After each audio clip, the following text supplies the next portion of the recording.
Mamuno ka lang, kanina ka pa inaaway mo ko lagi eh. Alam niyo po ba na kung gaano nakagrabe ang terrorism? Sa tingin niyo po, yung pagbibili ng chichirya o dili kaya pagbili ng shampoo o suka sa sari-sari store, would that jeopardize the national security kapag yan ay binulgar sa inyo, binigyan ka ng sibo? Hindi po. Sari-saring storya ang umikot sa ikatlo at huling araw ng pagharap ni dating COA ICFAO Auditor Roderick Wamil sa impeachment court na ginisa ng mga senator judge. This is day 13 ng impeachment trial ni Vice President Sara Duterte.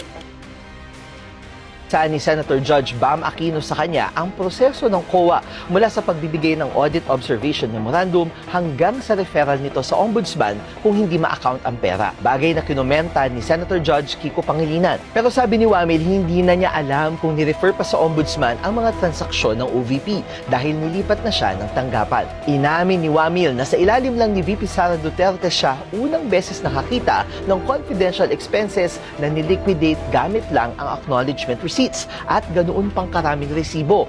Tinawag naman niya na hindi normal para sa surveillance activities ng gobyerno ang isa pang first time niyang makita, ang paggamit ng gamot bilang pabuya sa informants. Sa mga nag-viral naman na aliases, giniit ng dating auditor na neither allowed nor prohibited ang paggamit nito. Hindi rin nila sinilip kung totoo o hindi ang mga pangalan dahil hindi ito ang focus ng kanilang audit. Kaya sinabi ni Senator Judge Ping Lacson, dapat amyendahan na ang joint circular para masagot ang issue. After lunch, nanumpa na ang panibagong witness mula sa COA na si Sailin Del Campo. Pero hindi siya nakapag-testimonya dahil tumagal ng kalahating oras ang pag-isa-isa niya, so humigit kumulang 800 acknowledgement receipts mula sa OVP. At dahil hindi rin ito natapos, isinulong ng impeachment court na mag-special session na lang para sa stipulation ng magkabilang panig sa mga bagong dokumentong ilalabas ng prosekusyon. Yun lang, tumanggi na si Attorney Lorna Kapunan at inalok na gamitin na lang ang mga ebidensya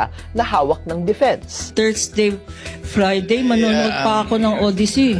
Next week, babalik si Del Campo para ituloy ang kanyang testimonya sa umano'y misuse ng confidential funds. And that's day 13 in...